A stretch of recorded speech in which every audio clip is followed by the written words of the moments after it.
La démarche du groupe Diana Holding ici à la COP22 est de s'associer, de soutenir les engagements qui ont été pris l'année dernière, qui ont été récemment signés à Paris et dont on est en train de voir comment on va les décliner sur le terrain. Donc il est évident que moi je verrai le verre, chez nous en tout cas, à moitié plein, non pas à moitié vide. C'est vous dire que nous avons fait du chemin, mais qu'il nous reste encore beaucoup d'axes d'amélioration.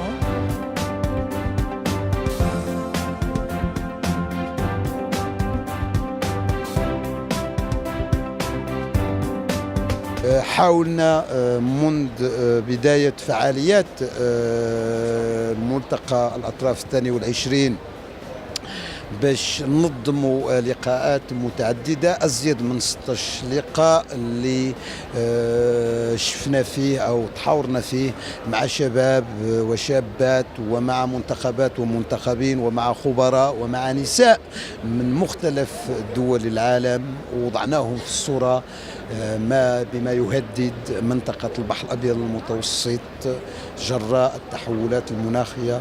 هذه المنطقة التي كانت عبر التاريخ مهدا للحضارات والثقافات والديانات، مع كامل الأسف أصبحت اليوم إذا صح التعبير مقبرة للنفايات. La Méditerranée est un territoire d'exception, d'une richesse de biodiversité, mais c'est aussi un territoire de grande fragilité et c'est aussi un territoire qui vit une géopolitique extrêmement complexe. Le climat, par l'affaiblissement des ressources, par les difficultés d'accès à l'eau, va augmenter toutes les difficultés auxquelles sont confrontés les régions et les pays du pourtour méditerranéen. Et on voit bien ce qui se passe au niveau des migrations aujourd'hui, pour des questions géopolitiques évidentes, évidemment, mais demain, du fait des problèmes climatiques, on va avoir des dizaines de millions de migrants qui vont être sur la route si on ne fait rien. Engie donc est présent au Maroc à travers différentes activités du groupe. Les enjeux du groupe Engie sont justement de s'inscrire dans la stratégie nationale énergétique, tant pour les énergies renouvelables, et nous intervenons sur ce sujet-là notamment avec des partenaires locaux. Nous avons construit avec Nareva le plus grand parc éolien d'Afrique. Nous sommes positionnés aussi à Tarfaya, nous sommes positionnés sur les projets solaires. Donc c'est de s'inscrire dans cette logique d'énergie renouvelable. C'est également de s'inscrire en tant qu'acteur local dans l'autre volet de la stratégie énergétique nationale que sont les sujets d'efficacité énergétique.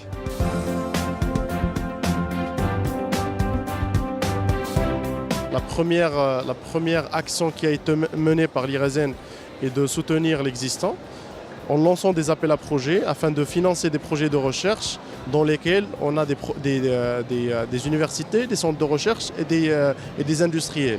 Et l'idée est de les mettre ensemble au sein d'un consortium pour justement travailler sur des projets de recherche appliqués et, comme je vous l'ai dit tout à l'heure, pour répondre à des problématiques nationales. Deuxième mission, le centre de recherche. Et c'est dans ce cadre que l'IRSN s'est allié à l'OCP pour justement mettre en place le Green Energy Park, la plateforme de recherche, de formation et de tests dans le secteur des énergies renouvelables et plus spécialement le solaire, que ce soit le solaire thermique ou le solaire photovoltaïque.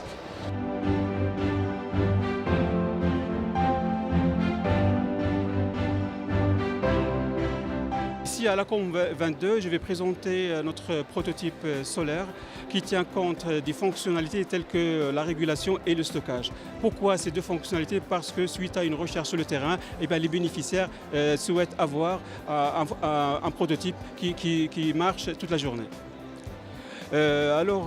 L'état actuel du projet, c'est qu'au laboratoire, nous avons terminé l'étude, la faisabilité, et maintenant le prototype, il est là au niveau de la COP22, où on va passer à l'action pour terminer la réalisation et le livrer aux bénéficiaires. Alors, le village Anna, le centre dans lequel nous sommes, est entièrement en terre crue. Nous avons fait 1,5 million de briques de terre séchées au soleil. C'est écologique. Nous utilisons l'eau chaude solaire, un double circuit d'eau, des systèmes de puits canadiens et puits provençal pour le chauffage et la climatisation. Nous avons aussi le recours donc à la terre, qui est un matériau recyclable et éco-responsable. Et puis nous entamons la permaculture pour tous, ainsi que le traitement des déchets et des eaux.